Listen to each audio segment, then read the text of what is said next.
Il est encore tôt ce matin à Koh Samet, une petite île paradisiaque à 10 000 km de la France, en Thaïlande. Mais il fait déjà 30 degrés. En cette saison, c'est farniente et jet ski. Les touristes profitent de la plage et du soleil pour quelques jours de vacances. Et parmi eux, il y a un touriste qui est bien décidé à prendre du bon temps. Nous l'appellerons Victor. Il a 30 ans.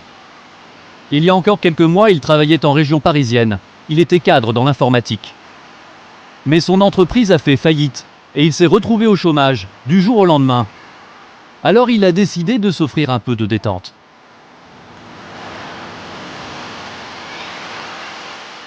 C'est un peu bête de dire que je préfère être à Paris à mois de novembre que en Thaïlande, sur une plage un peu facile. La plupart de ses anciens collègues se sont mis à la recherche d'un nouvel emploi. Mais Victor lui a estimé qu'il avait bien droit à quelques jours de repos. J'aimais bien mon travail, j'aimais bien mes collègues, donc j'ai eu du regret de perdre le travail. Et après, je me suis dit, il faut rebondir. Alors est-ce que je rebondis en retournant directement dans le même schéma et en continuant un peu comme j'ai fait les dernières années, ou est-ce que je rebondis en me disant, j'ai eu l'occasion de souffler, on va souffler un peu, et puis on reprendra le train en route d'ici quelques mois, tout simplement. Jusque-là, on pourrait penser que Victor est simplement un cadre sans emploi, qui s'offre quelques jours au soleil. Mais la réalité est tout autre. Victor est un fraudeur. Et ses vacances, c'est nous tous qui les payons. Car avant de partir pour la Thaïlande, il s'est rendu dans son agence Pôle emploi, en France. Et lorsqu'on lui a demandé « Êtes-vous toujours à la recherche d'un emploi ?» il a simplement répondu « oui ». Comme il gagnait correctement sa vie, il a obtenu de jolies allocations, 2 200 € par mois. C'est avec cet argent qu'il se paye du bon temps au bout du monde. En principe, les allocations sont censées permettre à un chômeur de retrouver un travail, pas de bronzer sous les tropiques. Ce que fait Victor est donc totalement illégal. Mais il assume, surtout qu'en Thaïlande, avec 2 200 € par mois, on peut vivre très confortablement. Je dirais pas à tous les chômeurs de partir 3 mois comme ça à l'étranger, mais moi je sais que c'est un mal pour un bien et voilà, j'en avais besoin, tout simplement, j'avais envie de le faire, je l'ai fait et je regrette pas. Et Victor se plaît tant en Thaïlande qu'il a bien l'intention d'y rester quelque temps. D'ailleurs, il n'a pas pris de billet retour. Et grâce à Pôle emploi, ses 2 200 € d'allocation, il peut continuer de les toucher pendant 24 mois. Ce que fait Victor, cela s'appelle de la fraude aux prestations sociales. Un phénomène qui se développe et qui frappe de plein fouet notre système, censé fonctionner par solidarité entre tous les Français. Car ce système a ses failles, et certains ont une imagination débordante quand il s'agit de s'y engouffrer.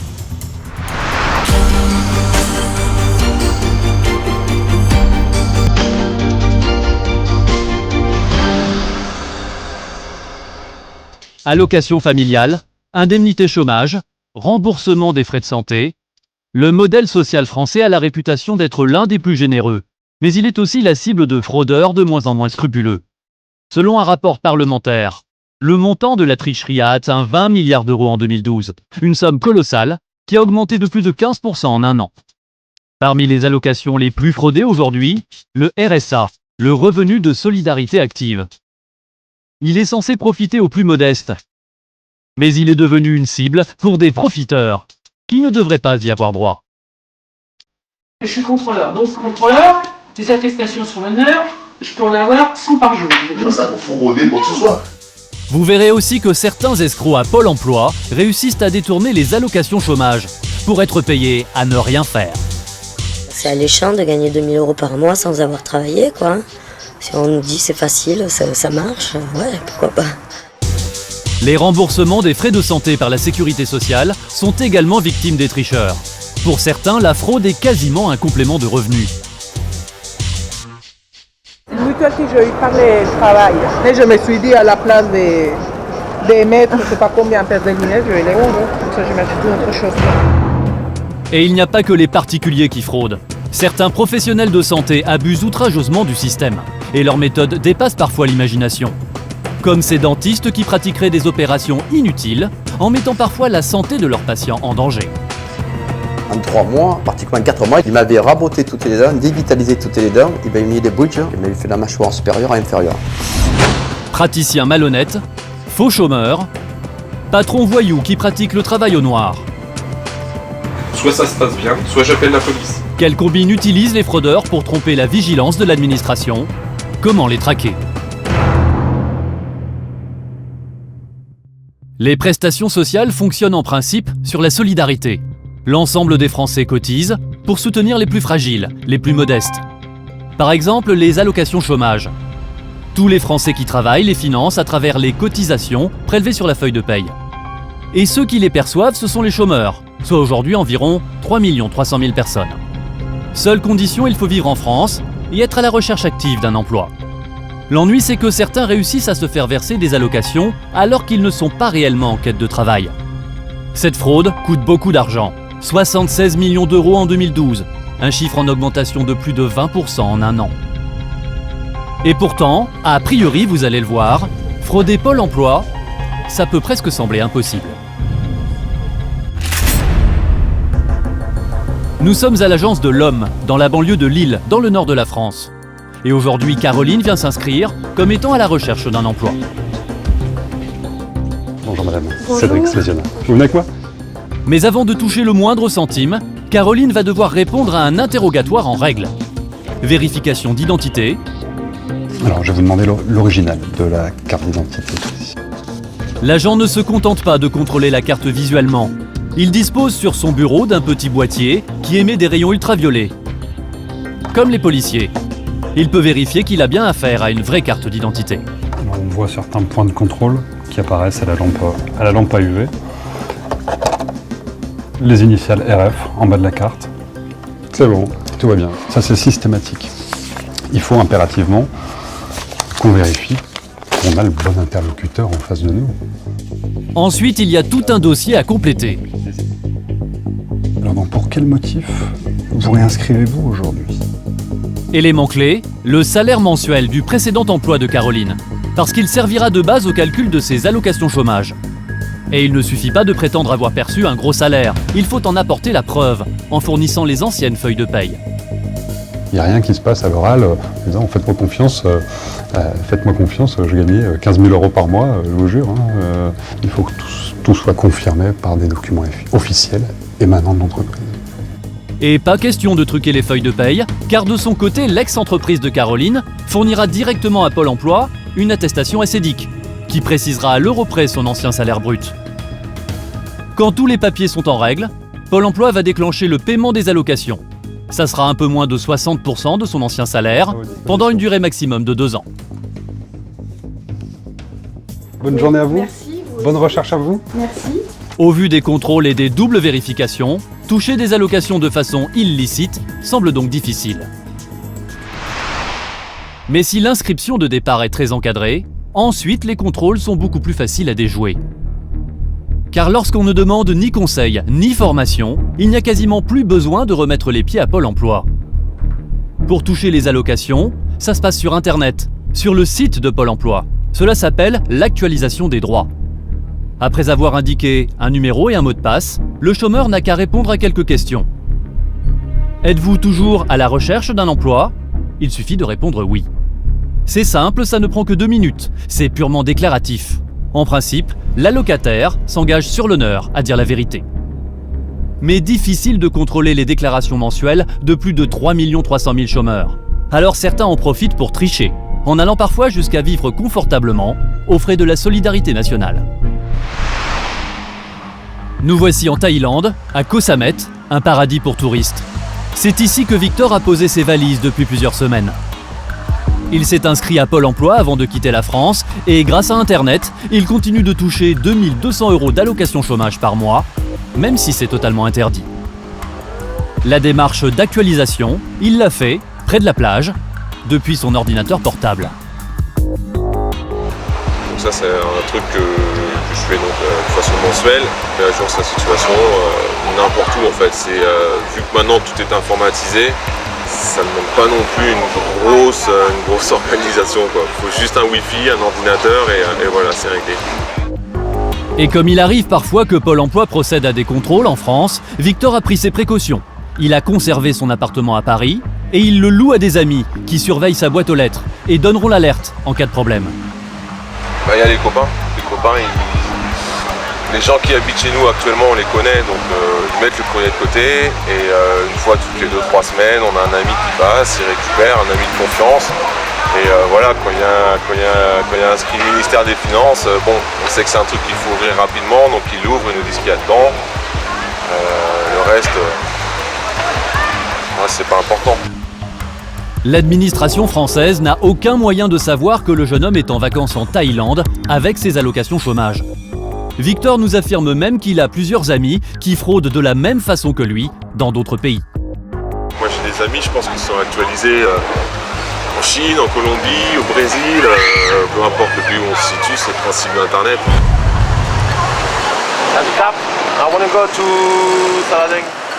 Tant que l'administration de Pôle emploi ne le prend pas la main dans le sac, Victor espère prolonger sa combine aussi longtemps que possible. Il a droit à 24 mois d'allocation au total, et il n'exclut pas d'en profiter pour sillonner le pays et de prendre son temps. En fait, ça fait un mois que je suis ici. J'ai déjà pas mal baroudé dans le nord de la Thaïlande. Pas de billet de retour encore, donc on verra. Là, je pars un peu aux frais de la princesse, donc... En Thaïlande, Victor a même emmené avec lui sa petite amie. Ça, c'est ma petite chérie, ma copine. Il sait très bien qu'il a peu de chances de se faire coincer. Avec plus de 3 millions de chômeurs en France, les conseillers de Pôle emploi ne peuvent pas suivre à la trace tous les allocataires.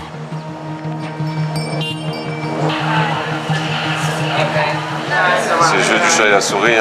Ils essaient de faire de leur mieux. Les pauvres, ils sont débordés, ils ont beaucoup de travail. Et on va dire que voilà, quand ils voient qu'on peut s'en sortir entre guillemets tout seul et qu'on n'a pas besoin d'être vraiment suivi, ils nous laissent plus d'autonomie. Mais s'il se fait rattraper, Victor devra rembourser toutes les allocations qu'il a touchées jusqu'à présent, 11 000 € au total.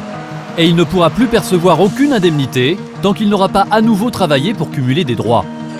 Il faut dire que les profiteurs du système, comme lui, sont devenus la bête noire de Pôle emploi. Alors comment éviter que ce genre de fraudeurs ne se multiplie? Comment les débusquer? Pour le savoir, nous retournons à Paris. Voici le siège de Pôle emploi dans le 20e arrondissement de Paris. Au 5e étage, la cellule Risque. Elle est en charge de la lutte contre la fraude. Elle est dirigée par Réjeanne Biolay. Nous lui avons montré les images de notre reportage. Et le moins que l'on puisse dire, c'est que la désinvolture de Victor l'agace beaucoup. Car face à ce genre de fraude, Pôle emploi est un peu désarmé. Ça, c'est un truc que je fais donc, de façon mensuelle. Je mets à jour sa situation n'importe où en fait. Vu que maintenant tout est informatisé, ça ne demande pas non plus une grosse organisation. Il faut juste un wifi, un ordinateur et voilà, c'est réglé. Ça a été difficile pour vous de regarder ces images? Oui. Ouais, parce que ça mérite énormément. On n'est pas là non plus pour financer des congés sabbatiques ou des congés de 3 mois à l'étranger. Alors là, que ce soit en Thaïlande ou ailleurs, la problématique reste la même. Là, ça veut dire que par rapport aux autres salariés, c'est se moquer quand même ouvertement un petit peu des cotisations des autres salariés. C'est vraiment un mépris ouvert et vraiment une attitude un petit peu de gamin et pas une attitude responsable. Comment vous faites pour détecter ces fraudeurs qui sont en fait à des milliers de kilomètres de la France? Je ne vais pas non plus donner notre boîte d'outils, puisque à ce moment-là, vous savez aussi bien que moi qu'après c'est très facile pour quelqu'un qui veut frauder de contourner, mais nous avons. Alors même si on ne le détecte pas dans le mois qui suit, en fin de compte, je peux vous assurer que ces situations-là, nous en avons quelques-unes, et nous avons à chaque fois engagé une procédure pénale. Chaque année, ce sont environ 300 fraudeurs expatriés à l'étranger qui sont contrôlés en flagrant délit. Mais d'après nos informations, ils seraient nombreux à passer entre les mailles du filet. Pour Pôle emploi, empêcher ce type d'individu de vivre aux frais de la princesse, comme dit Victor, en touchant des allocs au bout du monde, c'est quasiment mission impossible.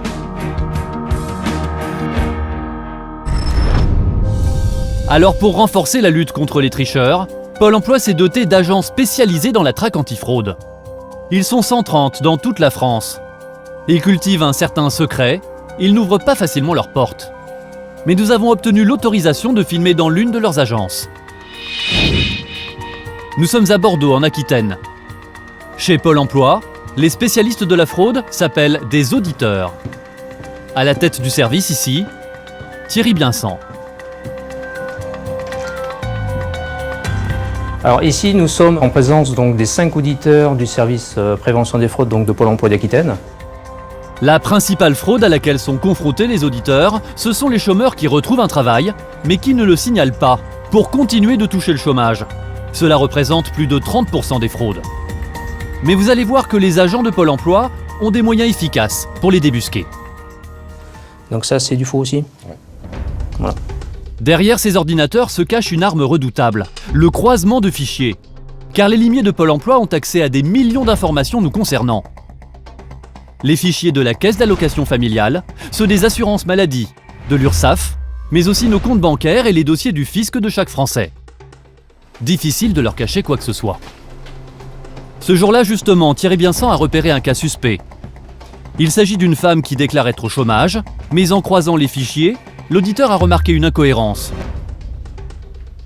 Dans le fichier de l'URSSAF, il a découvert une déclaration préalable à l'embauche. Elle est enregistrée au nom de cette personne. Or, il s'agit d'un document qui, en principe, débouche souvent sur un contrat de travail. C'est un dossier où on a constaté que cette personne aurait repris donc un CDI. On a une déclaration préalable à l'embauche pour un CDI. Donc ça voudrait dire que cette personne a bien 6 mois d'allocation, au moins 6 mois ou 7 mois d'allocation perçue à tort. Thierry Biensan soupçonne cette assistante de vie de mentir depuis plusieurs mois, en continuant à se déclarer sur Internet en recherche d'emploi. Le montant des sommes touchées illégalement n'est pas négligeable. Plus de 500 € depuis une dizaine de mois, soit au total plus de 5 000 €. On va s'attacher donc à contrôler la situation de ces demandeurs d'emploi. Ça ne veut pas dire systématiquement que la déclaration préalable à l'embauche, il y a eu une embauche derrière. Dans 10% des cas, il n'y a pas d'embauche, parce que la personne ne vient pas ou d'autres raisons. Donc là, on va s'attacher aux personnes qui ont réellement eu une embauche et qui ne l'ont pas déclarée. L'auditeur dispose du numéro de téléphone de l'entreprise dans laquelle l'allocataire suspecte a peut-être obtenu un travail. Il ne lui reste plus qu'à décrocher son combiné. Alliance Nice School, bonjour. Oui, bonjour madame, je suis monsieur Biensan de Pôle emploi Aquitaine à Bordeaux. C'était pour savoir si réellement donc, cette personne, suite à donc, la déclaration préalable à l'embauche, a été bien embauchée dans votre société. En CDI, c'est sûr, en assistante de vie. D'accord. Voilà. Bah, écoutez, merci. Un contrat de 130 heures à temps partiel. Voilà. D'accord. Bah, écoutez, merci pour ces informations. C'était juste pour une confirmation. Hein. Bonne journée madame. Bonne journée, au revoir. Au revoir. Le contrôleur avait vu juste, la personne qu'il a dans le collimateur est bien une fraudeuse. Elle a cumulé son salaire donc de l'employeur et en plus donc les allocations donc chômage.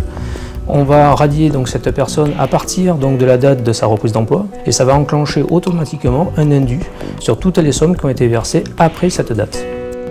La fraudeuse va devoir rembourser les allocations injustement perçues et ses droits au chômage seront ramenés à zéro.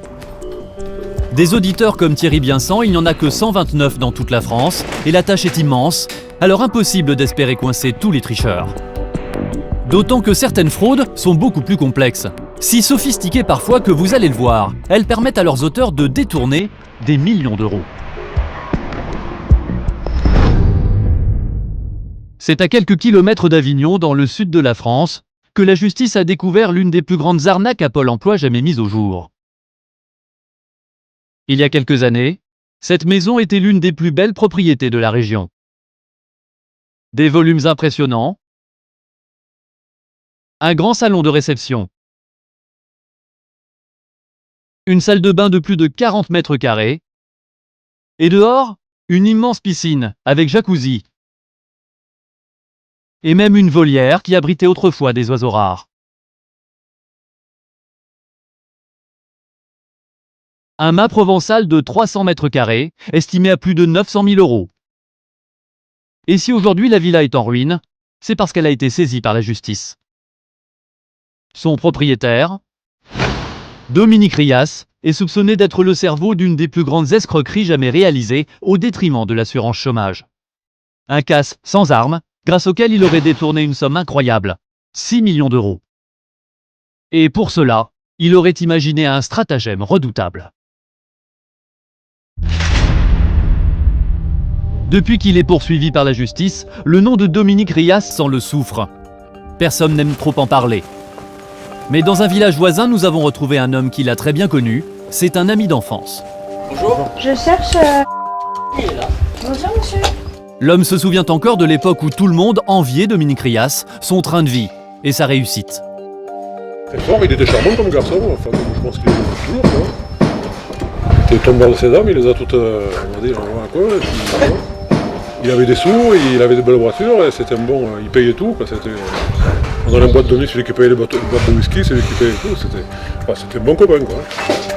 Mais derrière le train de vie fastueux de son ami, se cacherait selon lui un escroc virtuose, un artiste de l'arnaque.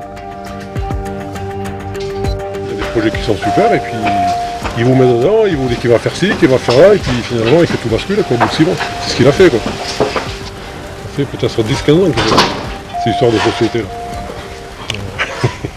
Ah non, mais il est très fort, hein. Si fort que d'après la justice, Dominique Rias aurait réussi pendant des années à détourner les allocations de l'assurance chômage en impliquant dans sa combine plus de 50 complices. Et voilà comment il s'y serait pris.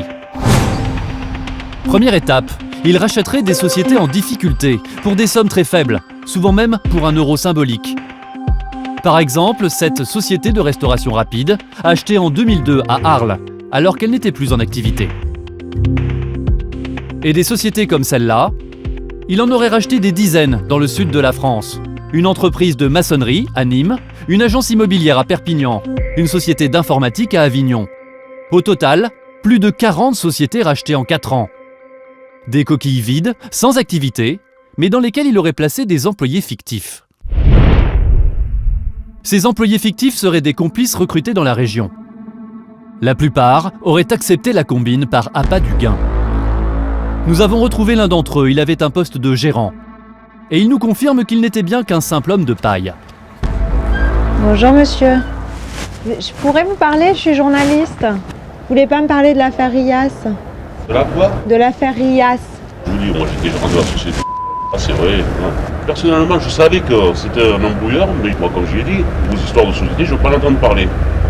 Il s'occupait de tout, c'est lui qui gérait. Pour moi, c'est l'histoire ancienne, j'ai fait une grosse heure de retraite. J'ai été condamné pour ça, j'ai été condamné à 5 ans de détection de gérance et 2 mois avec sursis. L'homme a accepté de participer à l'arnaque parce que Dominique Rias lui aurait fait miroiter un gain d'argent. L'escroc présumé aurait fait la même chose avec plus de 50 personnes dans la région, toutes recrutées comme emploi fictif. C'est aussi le cas de cette femme. Soit vous êtes... Oui. Élise Joseph. Elle avait accepté un faux emploi dans une entreprise de maçonnerie. Ben moi, c'est un pote qui m'avait proposé de faire ce truc et c'est alléchant de gagner 2000 € par mois sans avoir travaillé, quoi. Si on nous dit c'est facile, ça marche, ouais, pourquoi pas. 2000 € sans rien faire, et voilà comment ça se passait. À cette femme, comme à tous ses employés fictifs, Dominique Rias aurait établi un faux contrat de travail. Et ensuite, il aurait fait en sorte que la société soit mise en liquidation judiciaire. Ainsi, ces faux employés touchaient des allocations chômage qu'ils pouvaient ensuite partager avec lui. Et pour obtenir rapidement la liquidation judiciaire, là encore, Dominique Rias et ses complices auraient une méthode bien éprouvée. Systématiquement, ils auraient fait en sorte que leur société accumule les dettes et se retrouve en dépôt de bilan. Par exemple, dans cette entreprise qui vend du matériel de chantier, le gérant de paille aurait passé de très grosses commandes, dans le seul but de mettre en faillite la société de bâtiment. Et à l'époque, le responsable, Jean-Luc Ricard, a pensé qu'il avait affaire à un bon client. Ce que ces gars-là nous ont pris, c'était des briques. Ils nous ont pris également du béton cellulaire, des agglos, également des tuiles, du matériel de piscine. Au total, il y en avait pour près de 40 000 €. Mais évidemment, le gérant de paille n'a jamais eu l'intention de payer cette facture. Et puis les impayés sont arrivés et très rapidement, on a découvert le pot rose. Des fournisseurs comme lui, Dominique Rias et ses complices en auraient arnaqué une vingtaine, pour une somme totale de 4,5 millions d'euros. Ils auraient ainsi volontairement accumulé les dettes pour précipiter leur entreprise vers la faillite. C'est la dernière étape de leur arnaque à Pôle emploi, et c'est à ce moment-là qu'ils ont été démasqués. Nous sommes en plein centre de Nîmes. Et dans cet immeuble est installé un liquidateur judiciaire, Pierre Julien. Son job consiste à clore les comptes des entreprises mises en faillite. Lorsque les dossiers des entreprises de Dominique Rias et de ses complices sont arrivés sur son bureau, il a pensé avoir affaire à des dossiers classiques. Des sociétés surendettées, des contrats de travail en bonne et due forme et des feuilles de paye en règle. Il ne pouvait pas se douter de l'escroquerie. Nous, on leur remet des attestations pour s'inscrire donc aux ACDIC. Donc le faux contrat de travail donc n'est pas encore détecté et donc pendant plusieurs mois, la personne peut donc bénéficier donc d'indemnités indues auprès de l'ACDIC. Les dizaines d'employés fictifs de toutes les sociétés liquidées se sont donc vus verser des allocations chômage. Au total, une somme de plus d'1,5 million d'euros. Elles auraient ensuite été partagées avec le cerveau du système, Dominique Rias. Cette arnaque incroyable aurait duré 4 ans. Et ce qui a mis fin à tout cela, c'est que Dominique Rias et ses complices auraient fini par commettre une erreur en devenant trop gourmands. Il y avait un indice quand même qui était un peu étonnant, donc c'était la rémunération brute de 2500 € pour un maçon donc qui n'avait pas d'ancienneté particulière ni de coefficient très élevé. Donc ça ne correspondait pas à la convention collective.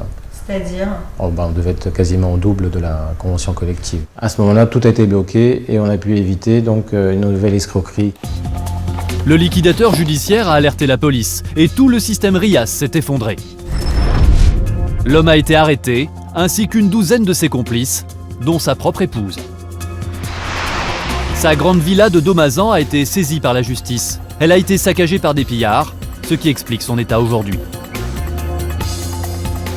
Fin 2012, l'homme a été jugé au palais de justice d'Avignon pour faillite frauduleuse, escroquerie en bande organisée et détournement d'argent public. Il a été condamné à 5 ans de prison ferme, 100 000 € d'amende et le remboursement des 6 millions détournés. Mais il a fait appel et en attendant un nouveau procès, il a été remis en liberté. Aujourd'hui, Dominique Rias vit toujours dans la région d'Avignon, dans cette propriété non loin de son ancienne villa de luxe. Nous avons sollicité un entretien, mais il n'a pas souhaité répondre à nos questions. En revanche, il a répondu à nos demandes écrites par ce court message dans lequel il affirme son innocence. Il ne me sera pas possible de témoigner en personne. Cette procédure est du jamais vu en France. Que ce soit les juges d'instruction ou le procureur ont montré une réelle incompétence qui permettra, je l'espère, la nullité de toute la procédure. Très cordialement, Dominique Rias. Ces arguments, Dominique Rias compte bien les faire valoir lors de son procès en appel, qui est prévu dans les semaines qui viennent. Aujourd'hui, difficile de savoir quel est le montant exact de la fraude aux allocations chômage. L'an dernier, Pôle emploi est parvenu, après enquête, à récupérer 39 millions d'euros qui avaient été usurpés. Mais aujourd'hui, la fraude va bien au-delà de la triche aux ACDIC. Et parmi les prestations sociales qui subissent le plus d'excès, il y a celles qui sont liées à notre santé. La cible, c'est la sécurité sociale. Et vous allez voir que certains n'hésitent pas à abuser outrageusement des remboursements de santé pour améliorer leur train de vie personnel. Si vous rencontriez cette jeune femme dans la rue, vous ne vous douteriez sans doute pas que vous avez affaire à une fraudeuse de haut vol. Et pourtant, Laurie s'est fait une spécialité d'un type de fraude qu'elle pratique depuis bientôt 10 ans. Une escroquerie qui lui a permis d'économiser des milliers d'euros. Laurie a une passion, les lunettes de soleil. En particulier les lunettes de soleil de grande marque. Dans son appartement, dans une grande boîte blanche, elle en collectionne des dizaines. Il y a quoi dans cette boîte? Il y a toutes mes lunettes de soleil. Il y a cette paire-ci, qui sont des Chloé. J'ai également plusieurs paires de Ray-Ban. J'aime beaucoup cette marque, donc j'en ai beaucoup. Une paire de Tom Ford, une paire d'Yves Saint Laurent. Si elle avait acheté ces lunettes, elle en aurait eu pour 2000 €. 7, 8, 9, 10, 11. 11 paires. Là, j'en ai tellement accumulé que j'en ai pour une vie, je pense. Mais bien qu'elle en ait les moyens, Laurie n'a pas vraiment cassé sa tirelire pour s'offrir sa petite collection. C'est une des premières paires aussi que j'ai acheté. Car acheter, en effet, ce n'est pas vraiment le mot. En réalité, c'est sa mutuelle qui a tout réglé. Comme plus de 95% des Français, Laurie cotise auprès d'une mutuelle pour compléter les remboursements de plus en plus faibles de la sécurité sociale. La mutuelle n'est censée rembourser que des problèmes de santé justifiés sur ordonnance, comme par exemple les problèmes de vue. Sauf que certains détournent le système pour se faire offrir des lunettes de soleil, un simple produit de confort. Ma mutuelle me rembourse plus de 900 € par an en lunettes et en lentilles. Et malheureusement, moi, j'arrive pas à utiliser ce budget-là. Et donc, du coup, j'ai une combine avec mon opticien où, en fait, je prends mes lunettes de vue ainsi que mes lentilles à l'année. Et la différence, j'ai la possibilité de le dépenser chez lui en lunettes de soleil. Frauder la mutuelle, en faisant passer des lunettes de soleil pour des lunettes de vue. C'est une combine que Laurie utilise très régulièrement. Elle sait que c'est illégal, mais ça ne la dérange pas vraiment. Je pense pas risquer quelque chose dans le sens où il n'y a pas de facture, c'est mon opticien qui me le recommande, donc non, j'en sais rien, je sais pas. Laurie ne le sait pas, mais la fraude qu'elle a commise à plusieurs reprises est considérée en France comme un délit. Elle est passible d'une amende de 45 000 € et de 3 ans de prison. L'ennui, c'est que Laurie n'est pas un cas isolé. Selon certains professionnels, chez les opticiens, une vente de lunettes de soleil sur 2 serait maquillée en lunettes de vue. Les fraudeurs, ce sont les assurés indélicats qui abusent du système. Mais ce sont aussi certains opticiens qui jouent les complices et profitent à leur tour de l'argent détourné. Une fraude qui commence en bas de la rue. Nous nous rendons en caméra cachée chez un opticien que nous avons choisi complètement au hasard. À la différence de Laurie, notre journaliste n'a pas de problème de vue. Elle voit bien. Pourtant, vous allez voir qu'elle va réussir à repartir avec des lunettes de soleil entièrement remboursées par la sécurité sociale et sa mutuelle. J'aime bien ça. Je sais pas, vous en pensez quoi, vous? C'est original, ça part avec tout. Vous allez partir un peu sur des couleurs unies. Quand vient l'heure de faire son choix, notre journaliste demande à l'opticien des facilités de paiement. Et au départ, il fait mine de ne pas comprendre. Comment est-ce qu'il y a une facilité de paiement sur les solaires? Nous évoquons alors très clairement la mutuelle. Avec les mutuelles, c'est pas possible de faire passer ça avec les mutuelles. Si vous avez une correction, on peut faire passer ça en première paire, bien sûr. Une ordonnance et une mutuelle. C'est vrai qu'on commande des paires solaires à votre vue. Si vous n'avez pas besoin, c'est pas grave, je vous donnerai les 2 paires de verres. Oui, c'est possible. Notre opticien n'est pas novice. Cette arnaque, il semble avoir l'habitude de la pratiquer. Il va prendre en charge l'organisation de la fraude. Pour faire croire à la sécurité sociale et à la mutuelle que ce sont des lunettes de correction qui ont été achetées, il faut au moins disposer d'une ordonnance. Or, notre journaliste n'a pas de problème de vue. Qu'à cela ne tienne, l'opticien propose une solution. Il connaît le moyen d'obtenir une ordonnance de complaisance. On fait avec un ophtalmologiste si vous voulez. Si j'ai rien aux yeux, il va me... Non mais je pense qu'on a toujours quelque chose en fait. Alors, même si c'est 0,25, c'est pour reposer les yeux. Donc, Vous voulez, on peut vous prendre rendez-vous dans la semaine. Dans la semaine de la semaine prochaine. et c'est vous qui me prenez rendez-vous avec l'ophtalmo? Vous nous dites vos disponibilités, il travaille toujours le jeudi. Obtenir une ordonnance bidon de la part d'un ophtalmo, apparemment rien de plus simple. Cet opticien a même pris le rendez-vous à notre place. Le cabinet se trouve à seulement quelques dizaines de mètres de la boutique. On nous a même donné une petite carte du magasin que nous devrons présenter. La carte mentionne l'heure et la date du rendez-vous, mais surtout, elle porte les noms ordonnance, lunettes, plus lentilles. Bon bah génial. Dès que je suis passée voir le médecin, je reviens en fait. Ouais, voilà, tout à fait. Très bien. Les lunettes de soleil que nous avons fait mettre de côté coûtent 240 €. Mais grâce à l'ordonnance que nous sommes censés obtenir de l'ophtalmo, elles devraient être intégralement remboursées.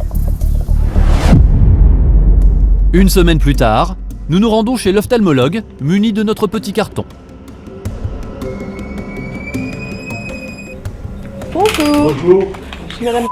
Dès le début, nous ne laissons aucun doute sur le but de la visite. On m'a donné un petit papier pour vous. D'accord. En fait, j'ai rien de spécial, on m'a dit de venir me voir pour avoir une ordonnance. Vous n'avez pas de lunettes? Non. Vous voyez bien?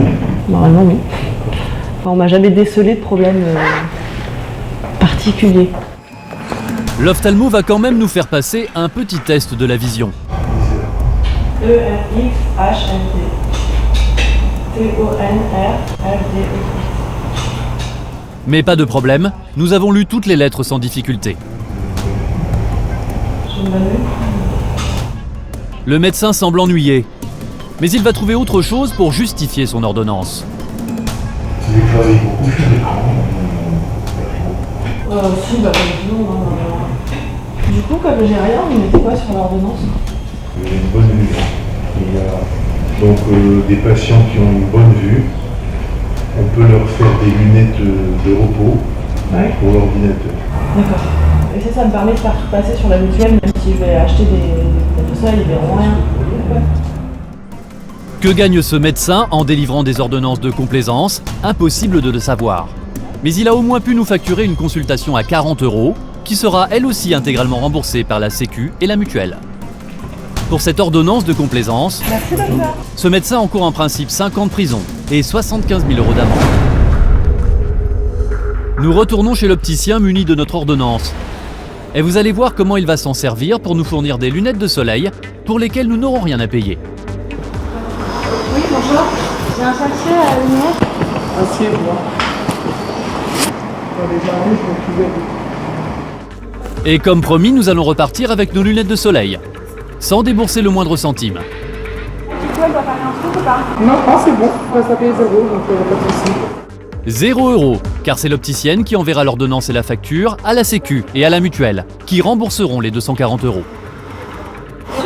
merci beaucoup. Au revoir. En principe, les tricheurs risquent gros. 3 ans de prison ferme et 45 000 € d'amende. Une sanction conséquente, mais qui n'effraie visiblement pas les fraudeurs. Certains profitent de la combine au maximum, et vous allez voir comment cette fraude est devenue un vrai commerce clandestin, particulièrement lucratif. Sur certains sites d'annonces entre particuliers, on peut trouver des dizaines d'offres de lunettes de soleil à prix cassé. Des lunettes de grande marque, à l'état neuf, jamais portées. Par exemple, cette paire de lunettes Chanel, proposée par un particulier à 180 €, alors que dans le commerce, elle est à 270, presque 100 € de plus. Ou encore, ces lunettes Dior à 190 €, alors qu'elles en valent presque 300 en boutique. D'où viennent ces lunettes? Pourquoi leurs propriétaires les bradent-ils à moitié prix? Nous décidons d'en savoir plus. Nous avons contacté l'un des vendeurs. Il nous a donné rendez-vous quelques jours plus tard à Paris, dans un centre commercial. Enchanté. Alors, vous avez vu quel modèle sur Internet? Le marron avec les papillons. Je les ai choisis comme si c'était pour moi. Elles sont à combien? Je vais vous faire un petit peu moins cher parce que je les avais mis à 150. Mais bon, je ne vais pas vous voler. Moi, je voulais 135. La jeune femme explique qu'elle nous fait un petit prix. Dans le commerce, cette paire coûte presque 2 fois plus cher. Quand nous l'interrogeons sur ce prix très bas, elle ne se fait pas prier pour expliquer sa combine. J'en profite pour des lunettes, c'est 1800 €. 1800 €? Oui, moi et mon mari. Mais c'est le mutuel que j'ai eu par le travail. La mutuelle de ce couple leur permet de se faire rembourser jusqu'à 1 800 € par an en soins d'optique, 900 € chacun. Comme le couple n'utilise jamais la totalité de son forfait, il a décidé de tirer profit de la générosité de sa mutuelle, d'une autre façon. J'ai un gros forfait, donc ils me font passer mes lunettes de soleil comme si c'était des lunettes de vue.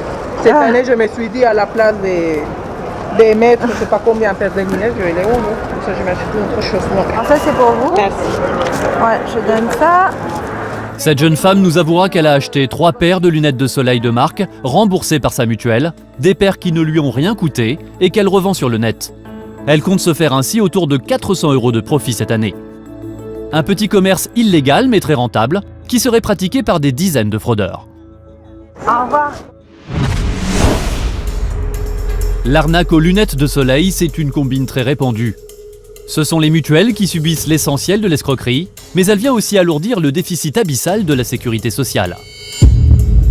En 2012, l'ensemble des fraudes à l'assurance maladie a représenté la somme impressionnante de 150 millions d'euros. Mais il y a pire. Pour toucher de plus gros honoraires, certains médecins n'hésiteraient pas à facturer des actes fictifs.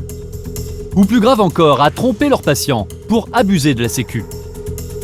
Il y aurait même une spécialité connue pour être l'une des plus fraudeuses, celle des dentistes. Et vous allez voir que chez certains, l'appât du gain n'a pas de limite.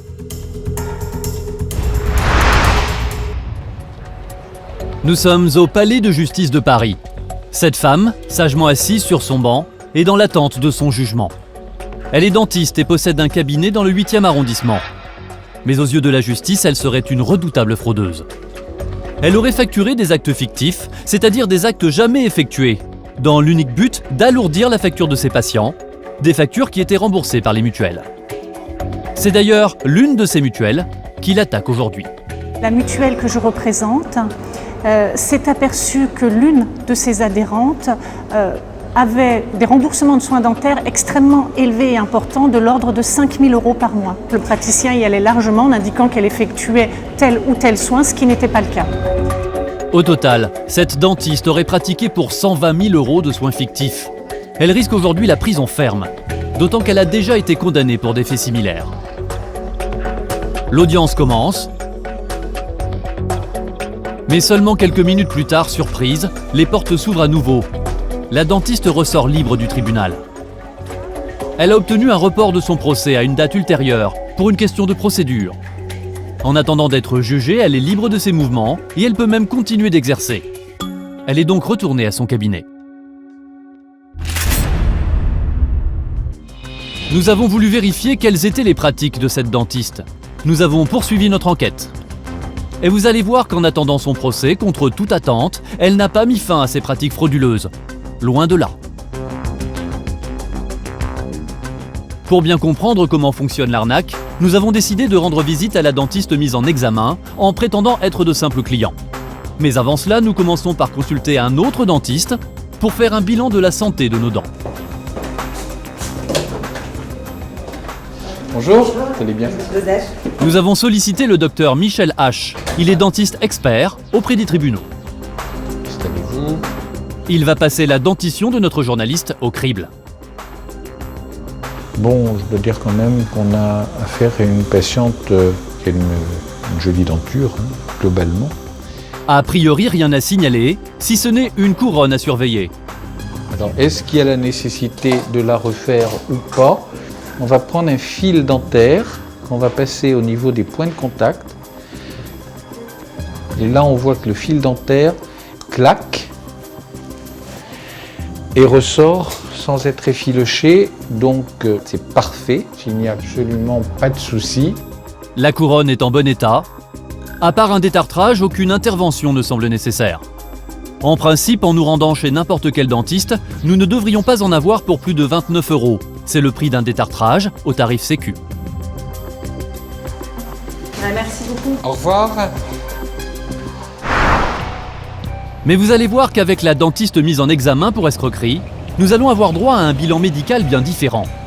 Une simple visite va se transformer en une consultation très coûteuse. En caméra cachée, nous nous rendons à son cabinet dans le 8e arrondissement de Paris. Nous avons annoncé que nous venions seulement pour une visite de routine. Après quelques secondes d'examen, la dentiste commence par nous proposer un détartrage. Jusque-là, rien d'anormal. Un peu de tartre. Je vais détartrer un peu les dents aujourd'hui.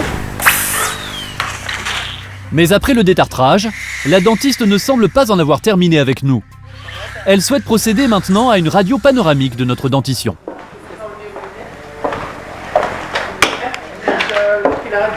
D'accord. C'est quoi en fait? C'est une radio qui permet de visualiser l'état des dents au niveau de si c'est bien ossifié, si tout va bien, s'il y a pas de... Et sur la radio, la dentiste va soulever un problème. Là, vous voyez, là, vous avez un composite de quelque chose, et là, vous avez la couronne. Elle est un peu déchaussée, vous voyez le déchaussement. Une couronne déchaussée, Difficile pour un non-spécialiste de voir clairement ce genre de choses sur une radio. Mais cette dentiste, elle, estime qu'il faut intervenir. Et si l'opération est coûteuse, environ 1 300 €, elle nous assure qu'elle sera entièrement remboursée. Je dirais que cette opération rembourse tout est pris en charge, fait partie d'un devis. La dentiste prépare déjà un devis à l'intention de notre mutuelle. Et elle ne s'arrête pas là, elle nous propose aussitôt une deuxième intervention. Vous buvez un peu de thé ou de café? Non. Oui, beaucoup. Ah, vous pourrez peut-être faire un devis pour si le blanchiment est également. Un blanchiment des dents, c'est un acte purement esthétique qui coûte en moyenne 500 €. Il n'est pas remboursé par la sécurité sociale et rarement par les mutuelles. Mais cette dentiste propose une combine. Et assez bien pour le gouttière, assez bien aussi. Parce qu'on fait passer un gouttière de blanchiment. D'accord. Et donc ça peut prendre en charge le blanchiment. D'accord, je savais pas ça. Une gouttière, c'est un embout plastique adapté sur mesure aux dents pour éviter de trop les serrer et de les user. Des millions de Français en portent la nuit, la sécurité sociale et les mutuelles les remboursent facilement. La combine consiste donc à faire passer l'opération de blanchiment pour un achat de gouttière, pour tromper Sécu et mutuelle. En moins d'une demi-heure, cette dentiste nous a donc préparé 2 devis. Le premier pour changer une couronne qui a priori n'en a pas besoin. Le deuxième pour une gouttière inutile qui financera en réalité un blanchiment des dents. Super. Et là, je vous dois combien? Il y a la consultation, Ouais. le détartrage du haut du pal, ça vaut bien 109 €. D'accord. 108 €. La facture est très salée. En principe, au tarif de la sécurité sociale, voilà ce que nous aurions dû payer. Un détartrage, c'est 28,92 €. Et une radio panoramique, 27,93 €. Soit au total un peu plus de 56 €. Mais notre praticienne, elle, a établi sa facture d'une façon bien différente. À la date du 16 août, plusieurs jours avant notre tournage, elle nous a compté une consultation à 23 € qui n'a jamais eu lieu. À la date du 26 août, elle nous facture le détartrage des dents du haut pour 28,92 €. Et à la date du 30 août, le jour effectif du tournage, la radio panoramique et cette fois le détartrage des dents du bas. Résultat, 108 €, un total 2 fois plus élevé. Une facture complètement fausse. Mais la Sécu et la mutuelle ont très peu de chances de s'en apercevoir. Cette dentiste n'a donc pas hésité à contourner la loi pour doubler ses honoraires. Et vous allez voir que l'escroquerie ne s'arrête pas là. Bonne journée. Quelques jours après notre rendez-vous, nous recevons un courrier inattendu. Dans cette enveloppe, une lettre de notre mutuelle qui donne suite aux 2 devis pour la couronne et la gouttière. Il y en a au total pour 1 950 €. Et contre toute attente, le devis porte une imitation de notre signature. Une seule explication est possible. La dentiste a signé à notre place pour nous pousser à accepter les 2 interventions. Nous décidons de retourner la voir en caméra cachée pour obtenir des explications. Quand nous l'interrogeons sur la fausse signature, elle ne voit pas le problème. Ah oui, d'accord. En fait, du coup, il y a marqué, enfin déjà, il y a une signature là qui... Ah oui, c'est une autre place, mais il n'y a pas d'engagement. C'est comme si vous voulez faire des réparations et vous allez voir plusieurs réparateurs et savoir les... Nous refusons les 2 devis et la dentiste comprend qu'elle est peut-être allée trop loin. D'ailleurs, elle nous propose spontanément de nous rembourser sur le champ les soins facturés lors du précédent rendez-vous, et en liquide. Pour nous, l'arnaque prend fin. Mais au moment de notre tournage, cette dentiste aux méthodes pour le moins surprenantes était toujours poursuivie par la justice pour escroquerie. Une accusation qui peut valoir 45 000 € d'amende et jusqu'à 3 ans de prison ferme. Des dentistes qui surchargent les factures de leurs patients, il y en a beaucoup. Le préjudice est estimé à plus de 3 millions € par an pour l'assurance maladie. Et pour gagner encore plus d'argent, ils ne se limitent pas toujours à des actes fictifs. Certains vont jusqu'à pratiquer des opérations lourdes sur des patients qui n'en avaient pas besoin. Quitte parfois même à mettre leur santé en danger. Dans le sud de la France, près de Marseille, dans un petit village de Provence, Jean-Noël Fauré a 57 ans. Il est chauffeur de car de profession. Mais depuis quelque temps, il ne travaille plus. Il est en arrêt maladie prolongé. Jean-Noël a de graves soucis de santé depuis 3 ans, et plus précisément depuis qu'il est allé chez le dentiste. Pourtant, jusque-là, sa dentition ne lui avait jamais posé de problème. Sur son ordinateur, il conserve les photos de sa vie d'avant. C'était en 2008, ça. Tout ça, c'est mes vraies dents. J'avais des jolies dents, mais maintenant, j'ai que des bridges. En haut et en bas, c'est que des bridges. Voilà. Les bridges, ce sont de fausses dents. Des prothèses qui permettent de remplacer une dent absente en s'appuyant sur les dents d'à côté. La prothèse forme alors un petit pont, bridge en anglais. Si aujourd'hui Jean-Noël n'a plus que des fausses dents, c'est parce qu'il a écouté les conseils de son dentiste. Il était allé le consulter pour remplacer seulement quelques dents douloureuses, mais après examen, le praticien lui a conseillé de remplacer la totalité de sa dentition. Cela peut paraître étonnant, mais face à l'assurance du dentiste, Jean-Noël s'est laissé convaincre. Voilà. Ça, c'est le devis pour traitement prothétique. Voilà. Il m'a tout remplacé dans la mâchoire. Toutes les dents, il me les a changées. 32 dents, ça fait un petit paquet. Voilà, la somme, montant honoraire, 11 000 €. 11 268 € pour être précis, empoché par le dentiste et payé en grande partie par la sécurité sociale et par la complémentaire santé. Jean-Noël a dû ajouter 3 000 € de sa poche. Mais ce qu'il reproche le plus aujourd'hui à son dentiste, ce n'est pas seulement d'avoir pratiqué des soins qui n'étaient pas utiles, ni même l'argent que cela lui a coûté. Ce sont les douleurs intolérables qu'il a subies après l'intervention. Car environ 6 mois plus tard, il a été victime d'une grave infection qui a failli très mal tourner. Je conduisais le car le matin, et dans le car, j'avais la bouche qui passait du simple au double. Et les gosses me disent « Monsieur, vous êtes venez me faire piquer par une guêpe », parce que je faisais transport scolaire. Après son service, il s'est rendu directement aux urgences. Quand je suis arrivé aux urgences à Aix, les stomatos, ils n'ont jamais vu ça de leur vie. Il m'a dit « Ah, vous allez mourir, monsieur ». Jean-Noël a dû être opéré sur le champ. Le chirurgien m'a ouvert la mâchoire du milieu là, et il m'a ouvert jusqu'au fond, par l'intérieur. Voilà, parce que j'avais du pus, j'avais comme l'abcès que j'avais, c'était la grosseur d'un abricot. Donc ils m'ont nettoyé l'os, et chaque fois qu'ils curaient l'os, c'était comme du sucre soluble. Je veux dire, c'était pourri. Jean-Noël a dû subir 4 opérations lourdes, et malgré cela, les douleurs n'ont jamais cessé complètement. Alors il regrette amèrement d'avoir accepté le devis de son dentiste. Il s'estime aujourd'hui victime de mutilation. Il a déposé plainte. Et il est loin d'être le seul, car comme lui, ce sont des dizaines de patients de ce même cabinet dentaire de Marseille qui ont porté leur dossier devant les tribunaux. Dans la ligne de mire de la justice, en réalité, il n'y a pas un dentiste, mais 2, un père et son fils. Leur cabinet se trouve ici, dans le 15e arrondissement de Marseille.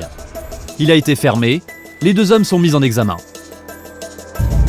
La presse parle d'une arnaque à la sécurité sociale qui aurait détourné plus de 4 millions d'euros. Les dentistes sont soupçonnés d'avoir provoqué des mutilations sur des patients aux dents saines. 250 patients qui portent plainte contre 2 praticiens, c'est une affaire hors norme, du jamais vu en France. Ces hommes encourent jusqu'à 10 ans de prison. L'un des 2 dentistes a accepté de nous répondre dans le cabinet de son avocat. Il s'agit de Jean-Claude Gage, le père. Oui, bonjour. C'est bon. En attendant le procès, il a l'interdiction d'exercer. Mais selon lui, tout ce dont on l'accuse est faux. Il n'aurait jamais pratiqué d'intervention inutile, ni mis en danger la santé de ses patients. On ne dévitalise pas une dent pour le plaisir de la dévitaliser. S'il faut mettre une couronne dessus, on le fait. On a fait ce qu'on nous a appris à la faculté. Voilà.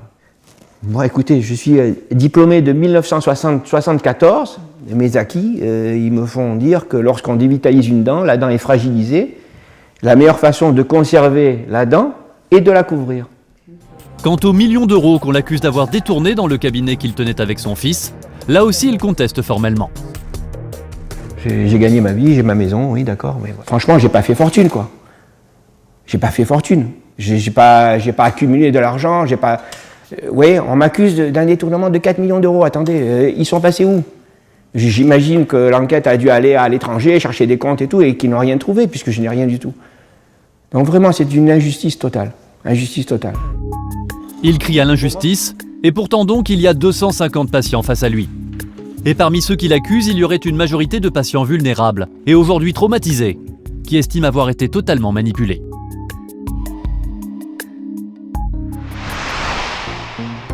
C'est le cas de Sandra. Elle a 22 ans, elle nous a donné rendez-vous sur le port de Marseille. Cette brune aux cheveux longs en veste blanche a accepté de témoigner à visage caché, en présence de sa meilleure amie, car elle n'assume pas encore de s'être laissée escroquer par les dentistes. En fait, je sais pas, j'ai honte parce que ça, c'est des problèmes que c'est des gens qui ont 50 ans. C'est pas des gens de 20 ans qui ont des problèmes de dents de devant en plus. Moi, j'ai ma grand-mère, elle a encore ses dents. Moi, non. Sandra n'avait que 17 ans lorsqu'elle s'est rendue chez le docteur. Elle venait simplement se faire soigner une carie, mais le dentiste l'a finalement convaincue de refaire 5 dents de devant. Je me dis pourquoi je suis partie, pourquoi j'ai dit oui. Pourquoi je me suis laissée faire comme ça. Parce qu'on m'a vendu du rêve. Il disait quoi d'autre? Qu'il allait me blanchir les dents, que j'allais avoir un sourire de star. Un sourire de star.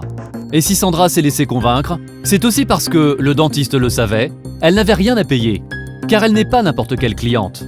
Sandra bénéficie d'une couverture intégrale des frais de santé grâce à la CMU, la couverture maladie universelle, qui est réservée aux Français les plus modestes, comme les parents de Sandra. L'intervention ne lui a donc rien coûté. En fait, je lui ai donné ma carte vitale et il n'y avait pas de justificatif. Non, j'ai rien payé de ma poche. En fait, c'est la CMU qui prenait tout en charge. La justice soupçonne que les dentistes père et fils auraient plus particulièrement abusé ces patients couverts par la CMU, en profitant du fait notamment que leur cabinet se trouvait dans un arrondissement populaire, à Marseille. Aujourd'hui, Sandra, elle aussi, a porté plainte. Elle attend le procès, qui devrait avoir lieu dans les mois qui viennent. L'Ordre des dentistes, lui, a déjà pris sa décision. Jean-Claude Gage est radié pour 2 ans. Son fils, lui, est radié à vie. Seule une décision de la justice en leur faveur pourrait leur permettre d'exercer à nouveau la chirurgie dentaire. Des fraudeurs à l'assurance maladie, la justice française en a condamné 271 l'an dernier. Les sommes en jeu sont énormes, près de 150 millions d'euros, plus 25% en un an. Et dans une période où l'État tente de combler le déficit des finances publiques, tout est mis en œuvre pour endiguer le phénomène. L'organisme dans lequel la lutte s'est aujourd'hui le plus développée, c'est la CAF, la Caisse d'allocation familiale. Cette caisse distribue des dizaines de prestations.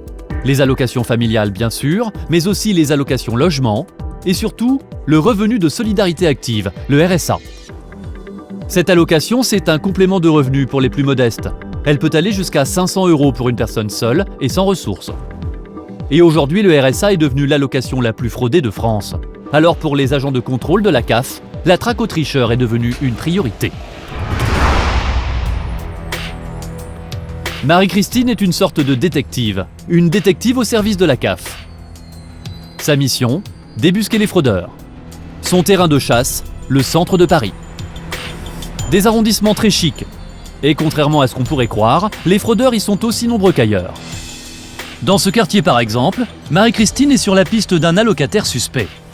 Ce qui a alerté son attention, c'est qu'il touche le RSA depuis quelques mois, alors qu'il paie un loyer assez élevé. Là, on va chez une personne qui est supposée payer tous les mois un loyer de 1 450 € charges comprises par mois. Donc, c'est pas possible avec le RSA. Payer un loyer de 1 450 € lorsqu'on touche seulement un RSA d'environ 500, pour Marie-Christine, il y a quelque chose qui ne colle pas.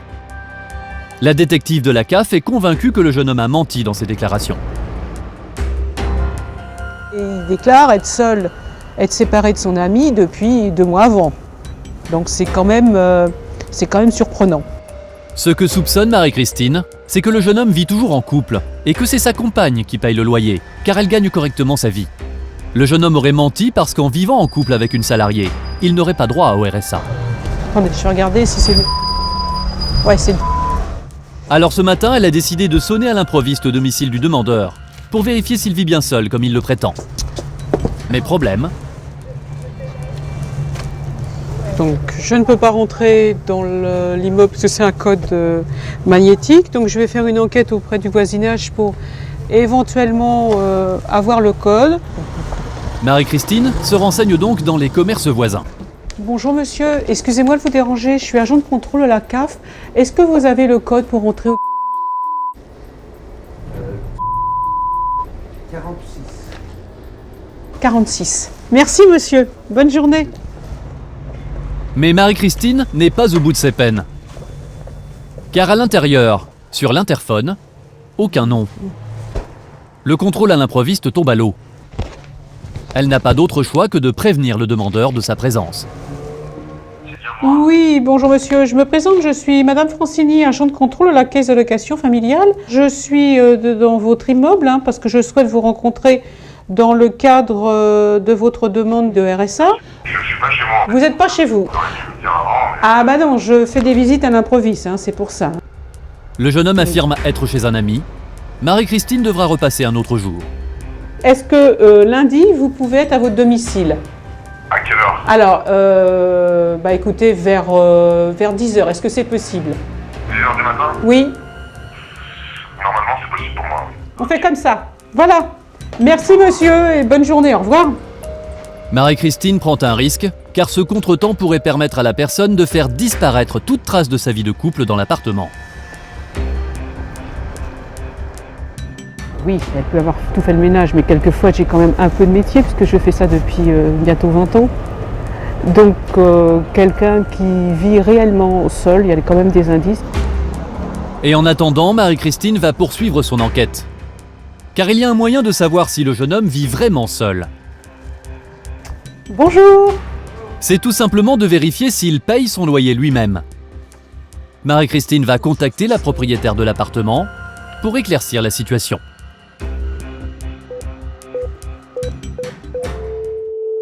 Allô?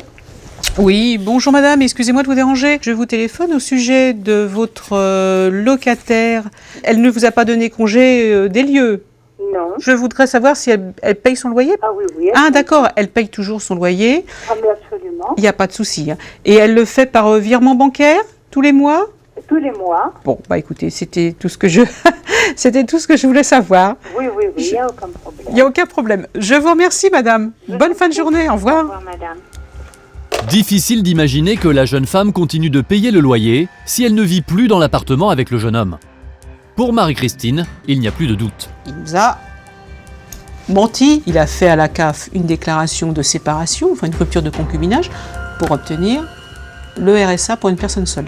Du point de vue de Marie-Christine, la fraude est donc évidente. Au prochain rendez-vous, le jeune homme a intérêt à se montrer très convaincant. Le lundi suivant, comme prévu, Marie-Christine retourne chez le jeune homme qu'elle soupçonne.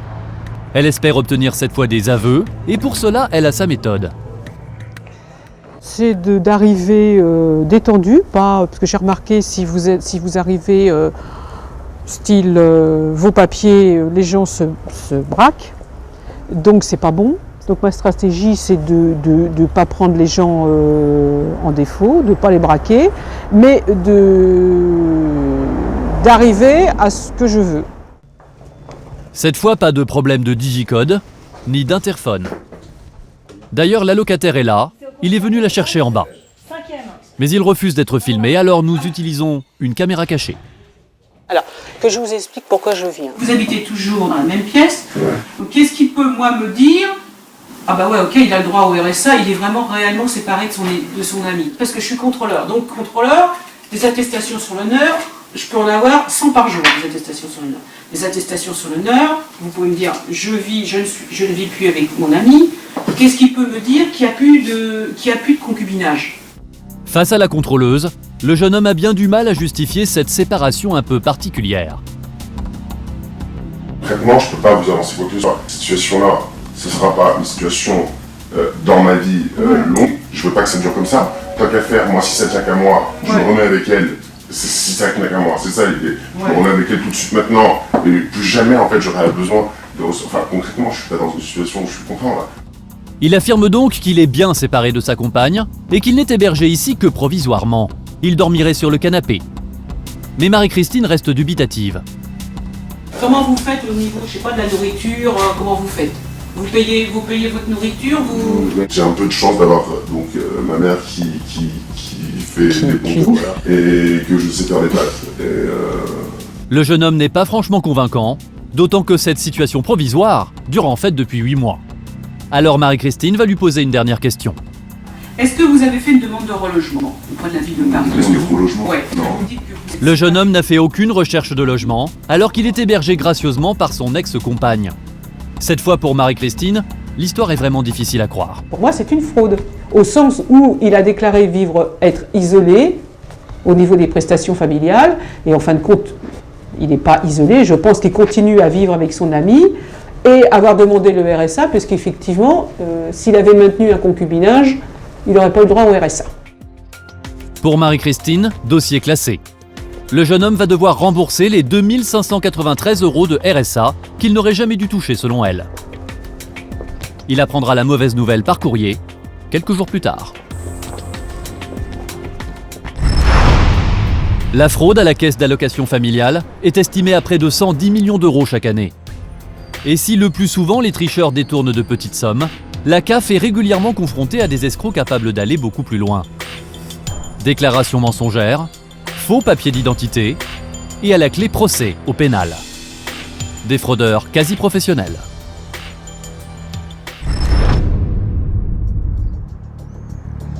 La Grand Fond, c'est un quartier d'Angoulême, en Charente. Comme tous les jours, en fin d'après-midi, Denis, 33 ans, vient chercher 2 de ses enfants à la sortie de l'école. Allez, on y va. Couvre-toi.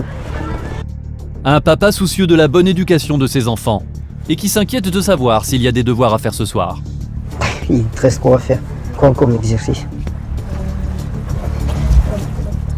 Denis vit ici depuis environ 5 ans, avec sa femme et leurs 4 enfants.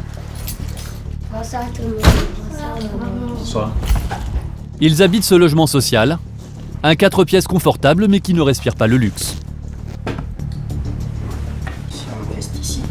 L'un des garçons du couple nous fait la visite des lieux. Les plus jeunes enfants dorment ensemble dans une petite chambre de 10 mètres carrés où la peinture laisse à désirer. Si, c'est la chambre à... Les 2 plus grandes dorment ici dans des lits superposés. L'appartement fait 70 mètres carrés pour un loyer de 350 €. Mais Denis est au chômage et sa femme enceinte de 7 mois. Alors ils ont droit à certaines aides publiques. Il y a les allocations familiales, mais aussi l'aide personnalisée au logement, l'allocation de soutien familial et l'allocation de base. À tout cela s'ajoute le RSA. Au total, 2 000 € d'aide par mois pour toute la famille. C'est de l'argent qui a été dépensé pour nos enfants. Les enfants, ils vont à l'école, ils ont besoin de cahiers, ils ont besoin de s'habiller, voilà, c'est en majeure partie, et pour manger surtout. En majeure partie, c'est pour ça, pour régler les factures. Une famille modeste, un papa au chômage, 4 enfants à charge. Jusque-là, il est tout à fait normal que Denis et son épouse perçoivent des allocations. Sauf que pour toucher cet argent, Denis a menti à l'administration. Il a fourni de faux papiers. C'est au niveau de l'identité à ma femme. Moi, les enfants, nos papiers étaient normaux, sauf c'est là ma femme. Car Evati, l'épouse de Denis, n'est pas française. Elle est née aux Comores, une île de l'océan Indien. Pour percevoir des allocations comme tout étranger, elle aurait dû d'abord chercher à obtenir un permis de séjour. Au lieu de cela, Denis l'a fait venir en France en 2002 avec de faux papiers et il a monté un dossier CAF avec des documents falsifiés. Il voulait qu'on vive bien comme les autres, il n'a pas le choix, c'est la seule solution. C'est moi qui lui ai fait la fausse carte d'identité. C'est moi qui l'ai entraîné dans ça. J'ai dit bon, maintenant on va se déclarer à la CAF comme tout le monde, mais la déclaration qu'on a fait à la CAF, ces papiers étaient faux. Ces papiers étaient faux et c'est moi qui les avais faits. La caisse d'allocation familiale d'Angoulême a porté plainte. Le couple est convoqué au palais de justice demain. Il risque jusqu'à 5 ans d'emprisonnement et 375 000 € d'amende. D'autant que l'homme a déjà été condamné il y a quelques années pour trafic de fausses cartes d'identité. J'ai peur et voilà, c'est tout. Denis espère ne pas retourner en prison. Tout va se jouer le lendemain au tribunal. Aujourd'hui, le couple va devoir répondre de ses actes. La caisse d'allocation familiale d'Angoulême estime le préjudice subi à 30 000 €. Leur avocate sait que l'affaire est difficile à défendre. Denis a fabriqué de faux papiers et il a déjà un passé judiciaire. Il risque très gros. Monsieur risque l'emprisonnement ferme parce que d'abord c'est une peine encourue par le code pénal et puis ensuite parce qu'effectivement il a un casier judiciaire, il a déjà été emprisonné. Voilà, donc l'enjeu ça va être ça va être d'éviter de l'emprisonnement ferme. Au cours de l'audience, Denis reconnaît ses torts et accepte de rembourser à la CAF les 30 000 € d'aide détournée. Au final, la justice sera plutôt clémente. Denis n'ira pas en prison, il écope d'une peine de 6 mois avec sursis.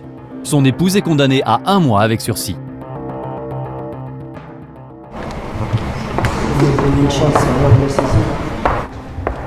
Aujourd'hui, Evati a régularisé sa situation auprès de l'administration. Elle possède un titre de séjour en règle. Quant à Denis, il a entamé une formation de chauffeur poids lourd. Il affirme qu'il est décidé à en finir avec sa vie d'escroc.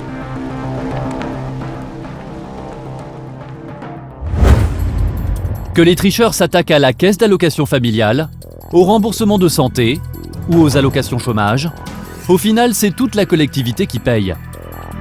L'ensemble des fraudes sociales en France se montrait à la somme colossale de 20 milliards d'euros. Et il y a une catégorie de fraude qui pèse très lourd, c'est le travail illégal. D'après un rapport parlementaire de 2011, entre 13 et 15 milliards d'euros échapperaient chaque année aux caisses de l'État, et plus précisément à l'URSSAF. L'URSSAF, c'est l'organisme qui collecte les cotisations patronales et salariales. C'est avec cet argent que l'État finance les aides sociales. Vous allez voir que sur le terrain, les inspecteurs de l'URSSAF ont mis les bouchées doubles. Contrôles inopinés, opérations coup de poing et amendes très lourdes. Ils utilisent tous les moyens à leur disposition pour coincer les entreprises délinquantes. Lorsqu'ils font une descente dans une entreprise soupçonnée de travail au noir, les inspecteurs de l'URSSAF ont leur méthode. Ils interviennent toujours à plusieurs pour éviter que les salariés non déclarés ne prennent la fuite. Nous sommes à Gonesse, dans le Val d'Oise. Didier Deloz est chargé de la lutte contre le travail non déclaré pour l'URSSAF de l'Île-de-France. Ce matin, il intervient avec 4 autres inspecteurs. Le chantier, ça serait celui qui est sur la droite. La cible est un chantier de construction d'un ensemble d'appartements. Le secteur du bâtiment est l'un de ceux qui pratiquent le plus le travail au noir. Bon, c'est quand même assez grand, hein. Attends, il y a gentiment. Selon les chiffres de l'URSSAF, 8 entreprises sur 10 dans ce secteur ne déclareraient qu'une partie de leurs ouvriers. Ouais. Moi, je vais rester ici. Je vais surveiller. Le chantier est vaste. Alors sitôt sur place, les inspecteurs se dispersent pour cerner le périmètre. Le réflexe des ouvriers est souvent de se cacher ou de quitter les lieux. Alors dans les premières minutes, il faut tenter de les compter et de rapidement les interroger. Bonjour. Bon, voilà, on va rester là. Vous êtes combien sur le chantier actuellement? Chantier? Ouais. Non, je sais pas. Vous savez pas? Ça fait longtemps que vous travaillez pour eux? Moi? Oui. Ça fait pas longtemps. C'est quoi pas longtemps? C'est une semaine? Un mois? Je fais une semaine. Depuis une semaine? Oui. Les patrons, ils vous déclarent pas trop? Oui ou non? On va le vérifier. Vous savez pas? L'homme a des réponses hésitantes.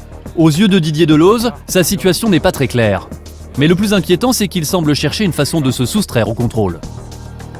Donc restez avec moi. Hop, monsieur. Restez avec moi. Mais vous inquiétez pas, il y en a pas pour longtemps. Hop. Voilà, vous restez avec moi aussi. URSSAF.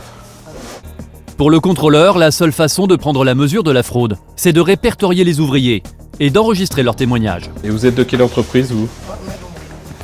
Restez avec moi, monsieur. Mais il n'a aucun moyen de coercition. Difficile de contrôler complètement la situation. Ouais, mais je préfère là. Vas-y, voilà. Voilà, vous mettez là, moi je me mets là. Et comme ça, tout va bien. Hop. Ah, monsieur. Non. Ah. Non, là. Non. Putain, il fait chier. L'un des ouvriers mis en cause vient de s'échapper. Bah, il prend la fuite. Parce qu'il n'est pas déclaré et puis il a peut-être pas de papier. Et il sait pas qu'on n'est pas de la police, donc... Le contrôleur de l'URSSAF n'est pas policier. Il n'est pas là pour arrêter les salariés non déclarés ou sans papier. Hop. Là. Venez ici, vous. Ici. Non, monsieur, vous restez là. Vous étiez avec l'autre, là? Ici aussi. Sa cible à lui, c'est le patron de la société. Celui qui emploie ses ouvriers sans payer les cotisations. L'argent, c'est ce qui l'intéresse. Vous êtes déclaré, vous? Non. Là, c'est pas brillant, du tout. On n'a pas trouvé de salariés déclarés pour l'instant. Didier Delose et ses collègues réunissent tous les ouvriers pour mesurer l'ampleur de la fraude. Il est là? Vous êtes peintre? Peinture? Vous êtes de la même entreprise? Oui. Plus celui qui a couru. Oui. Voilà, donc 4. 4. Pour la peinture. Ok. T'as noté? Sur les 11 salariés présents sur le site, seuls 2 pour le moment sont en règle. À ce niveau-là, c'est pas fréquent, non, d'avoir autant de salariés dissimulés sur le même chantier. Le redressement s'annonce salé. Le chef de chantier a été prévenu. Il accourt sur les lieux. Inspection de travail, c'est ça? Pas du tout. Gagné. Avec quelques inspecteurs, on est en train de faire un contrôle. Mais surprise, l'homme affirme que tout est en règle. Après, j'ai tous les papiers, tout ce qu'il faut. Après, voilà, donc ça, on va regarder. ouais, y a pas de problème. Il ne sait pas que Didier et ses hommes ont déjà eu le temps de faire leurs interrogatoires. En tout cas, on a déjà vérifié. Ils ont leur marché, ils ont ce qu'il faut. Il est déclaré, le monsieur? Non. Le contrôle va se poursuivre dans la baraque de chantier. Ah. Allez-y, rentrez. Difficile de savoir si le chef de chantier est au courant de la situation de chacun de ses ouvriers. Il ne les a pas embauchés lui-même, ils travaillent presque tous pour des entreprises sous-traitantes. Lorsque j'ai fait la signature des marchés avec le patron, ils avaient tous leurs papiers valides. Didier Delose va éplucher les documents dans le détail. Au final, il estimera qu'a priori, le chef de chantier n'était pas complice. Le plombier. C'est monsieur qui était là-bas? En revanche, 2 sociétés sous-traitantes écoperont, elles, de copieux redressements. 500 000 € pour l'une et 800 000 € pour l'autre. Mais parfois, l'URSSAF est confrontée à des arnaques beaucoup plus complexes. Et c'est encore plus vrai depuis quelques années dans un secteur de métier en plein boom, la sécurité privée. Vigile, maître chien, agent de sécurité ou veilleur de nuit. Le nombre de sociétés a doublé en 10 ans et le milieu pratique une certaine opacité. Sous-traitance en cascade, contrat précaire, un vrai maquis pour l'URSSAF. Certaines sociétés de sécurité très respectables en apparence ont elles-mêmes recours à la fraude. Et dans ces cas-là, il faut des enquêteurs particulièrement tenaces pour débusquer les tricheurs. Ce matin, Didier Delose s'apprête justement à boucler l'un des dossiers qui lui a donné le plus de fil à retordre. On y va? Une arnaque au travail non déclaré qui se chiffrerait en millions d'euros. L'enjeu est de taille car l'escroquerie aurait des ramifications dans 40 entreprises de sécurité. Dans quelques heures, il s'attaque à l'une des plus importantes. Cette société, nous l'appellerons Security. Elle a pignon sur rue et travaille pour de gros clients, des mairies, des constructeurs immobiliers ou même des préfectures. Sur son site internet, elle affiche une croissance insolente et un chiffre d'affaires de 16 millions d'euros par an. Officiellement, elle emploie 200 salariés, des maîtres chiens ou des veilleurs de nuit. Mais Didier a de bonnes raisons de penser que cette grosse société a recours à la fraude. Elle ferait appel régulièrement à une société sous-traitante, que nous appellerons Y, et dont les vigiles seraient tous payés au noir. Pour en avoir le cœur net, rien de tel qu'un contrôle surprise. Didier Delose débarque au siège de la société Security. Les premières minutes sont cruciales pour profiter de l'effet de surprise. Bonjour. Monsieur Delose de l'URSSAF. Oui. Et on vient faire un contrôle inopiné. D'accord, Voilà. le patron n'est pas là. Oui, vous pouvez l'appeler peut-être. Le contrôleur veut démontrer qu'il y a un lien entre cette société et le sous-traitant Y, qui fournit des vigiles non déclarés. Vous êtes obligé de me présenter les documents, sinon c'est un obstacle à contrôle. Laissez de côté ça, vous rechercherez après si ça vous ennuie pas. Je préférerais avoir les sous-traitants, s'il vous plaît. Ça par contre c'est urgent. Et normalement, vous les classez, les factures sous-traitantes, vous les classez par fournisseur, par sous-traitant. Bah ouais. On va vous emprunter les classeurs aussi. La difficulté, c'est que la société travaille avec de très nombreux sous-traitants. La grande majorité d'entre eux sont parfaitement en règle. Leurs activités sont répertoriées dans ces classeurs. L'ennui, c'est que le classeur qui correspond au sous-traitant Y n'est pas sur les étagères. Il reste étrangement introuvable. Alors, non, montrez. Et vous avez rien d'autre? Non. La société Security aurait-elle sciemment caché les informations relatives aux sous-traitants suspects? Le problème, c'est qu'on n'a pas le classeur qu'on cherche. Alors c'est bizarre, on va le trouver. Didier décide de cuisiner gentiment le responsable des plannings. Alors, ça se passe bien? Et vous avez quelle société sous-traitante normalement qui interviennent là, sur les écrans? Ouais. Oui. Après qui? L'homme cite plusieurs noms de sous-traitants, mais pas celui que Didier recherche. Alors, le contrôleur va tenter le tout pour le tout. Et Didier vient de citer le nom du sous-traitant suspect. Sans réfléchir, l'employé tombe dans le panneau. Si, peut y avoir, je pense, ouais. Ouais, bah sortez-la moi s'il vous plaît. D'accord. Didier a retrouvé la trace de la société Y, mais peut-être parce qu'il s'est rendu compte qu'il avait parlé trop vite, le responsable essaie maintenant de gagner du temps. Il prétend qu'il ne retrouve pas les documents du sous-traitant.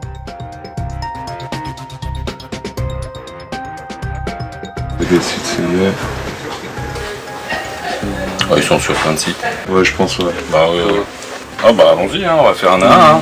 Bah ouais. L'homme continue de présenter à Didier des documents sans rapport avec ce qui lui a été demandé. Au bout de quelques minutes, le contrôleur comprend qu'il est mené en bateau. Il change de ton. On va faire court. D'accord. Sinon ça va prendre une autre tournure. Pourquoi dans l'ensemble des sous-traitants, des classeurs sous-traitants, j'ai pas le classeur? C'est simple. C'est zéro. Aucune déclaration. Rien du tout. Pas d'attestation. De l'argent qui part d'ici, qui va sur les caisses et qui repart directement entre les mains des agents de sécurité. Donc c'est simple, voilà, le système il est très simple. Soit ça se passe bien, soit j'appelle la police. Allez, on monte en haut de la liste.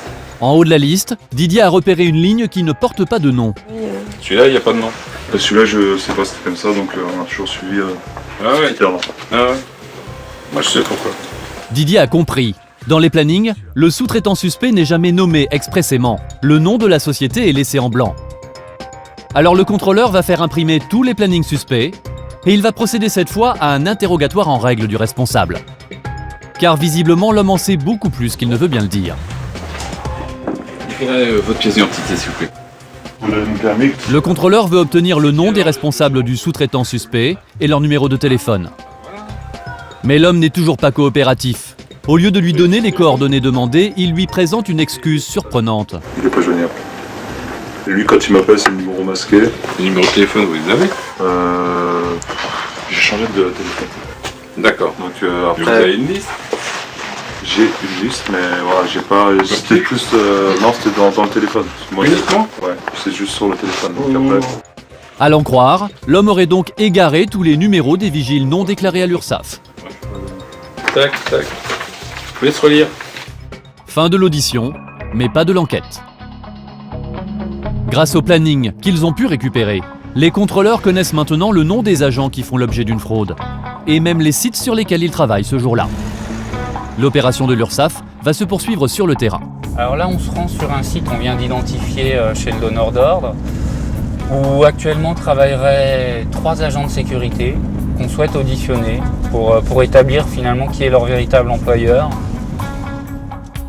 Sur ce site de la banlieue parisienne, 5 vigiles de la société Security sont censés assurer la sécurité d'un immeuble voué à la démolition.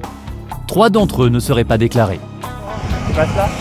Bonjour, nous sommes à l'URSSAF, on est inspecteur, on va rentrer, on va contrôler le personnel de sécurité. On va vous demander tous votre badge et une pièce d'identité s'il vous plaît. Bonjour, c'est l'URSSAF, on fait un petit contrôle, je vais vous demander une pièce d'identité s'il vous plaît. Toujours moi. Présentez-moi la passe Navigo, ce que vous avez s'il vous plaît. Vous avez rien du tout? Bon. Écoutez, je me suis présenté à la police là-bas, éventuellement je vais les solliciter. Vous avez rien sur vous. Normalement vous êtes tenu d'avoir un badge d'agent de sécurité.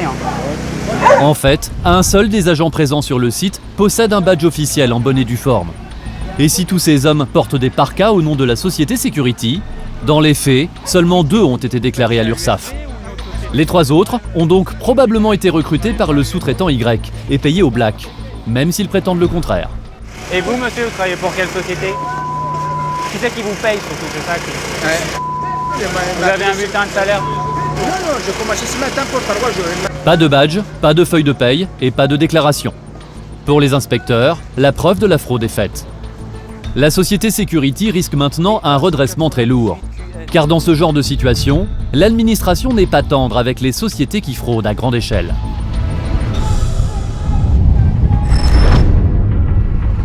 Ce matin, Didier Delose, l'inspecteur de l'URSSAF, s'apprête à boucler son affaire. Ah, je vous reconnais. Bonjour. Ça va? Le responsable du planning et le gérant de la société fraudeuse ont été convoqués ce matin. Et ils s'apprêtent à passer un mauvais quart d'heure.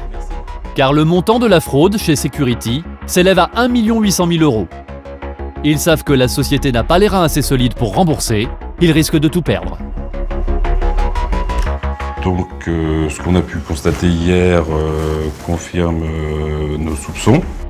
Le gérant sait qu'il n'a aucune excuse à avoir fraudé, alors il va tenter d'expliquer que s'il a triché, c'est à cause de la crise économique. Je vais vous donner par contre les raisons pourquoi on en est arrivé là.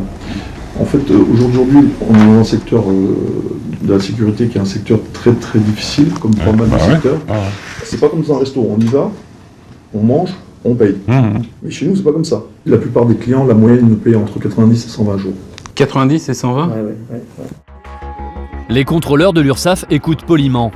Alors le gérant va avancer un deuxième argument, la sauvegarde des emplois. Je sais que je vous dois de l'argent, mais en priorité, j'ai toujours privilégié mes salariés. Parce que si je ne paye pas mes salariés, c'est des familles, c'est des crédits, boutiques, voilà. Et puis bon, au bout d'un moment, les salariés, vous savez très bien que si je les paye pas en temps en heure, ils vont parler sur les sites, donc mes clients seront au courant, et on sera vite dans l'embarras au niveau de la clientèle, on perdra tout. Didier Delose sait que le gérant est à sa merci. Alors il va exiger plus de détails sur le système de fraude. Car au total, ce sont 40 sociétés comme celle-ci qui ont eu recours aux sous-traitants Y non déclarés. Le contrôleur a bien l'intention de démanteler tout le réseau. Si vous aviez besoin de 10 chèques, il vous donnait 10 chèques signant en blanc. Oui. Il n'y avait pas de montant dessus. Voilà. C'est pas le chéquier total, quoi. C'est ça que je veux dire, non. Le gérant se met à table. Il donne toutes les informations sur la société sous-traitante qui organisait le travail au noir pour lui. Puis lui m'a proposé une solution, en échange de 10%, de nous payer nos agents, qui font des heures un peu plus. Ah, parce qu'il vous prenait une commission de 10% hors taxe ? Oui, bien sûr. Ah oui, ça vous coûte cher. Vous êtes pratiquement au montant des charges sociales. Didier est surpris. Le sous-traitant se rémunérait avec une commission de 10%. Finalement, la société Security ne faisait pas une si bonne affaire en fraudant. Maintenant, l'heure est venue de payer ses dettes. Security va devoir rembourser les cotisations qu'elle n'a pas acquittées, auxquelles va s'ajouter une majoration importante. Au final, la somme de 2,5 millions € à payer à l'URSSAF, et sans attendre. Il faut savoir que normalement tout est exigible tout de suite, bon, évidemment. C'est sûr que vu du montant, voilà, c'est impossible. Pour le gérant, c'est un coup de massue. 2,5 millions € bien sûr, il ne les a pas. Au niveau trésorerie, au niveau paiement, faites un peu le bilan. Voilà. Après, signe sur les clients qui nous payent. Voilà. Regardez un petit peu ce que vous pouvez faire. L'homme tente de négocier un étalement de la dette. Ce que je vais dire, c'est à la fois de rattraper l'arriéré et de payer le quotidien, c'est-à-dire. Les hommes de l'URSSAF feront un petit geste. La société devra payer 800 000 € rapidement, le reste plus tard. Quant à la société sous-traitante Y, au cœur du système de fraude, son gérant ne s'est jamais présenté aux convocations. L'organisme a porté plainte devant les tribunaux.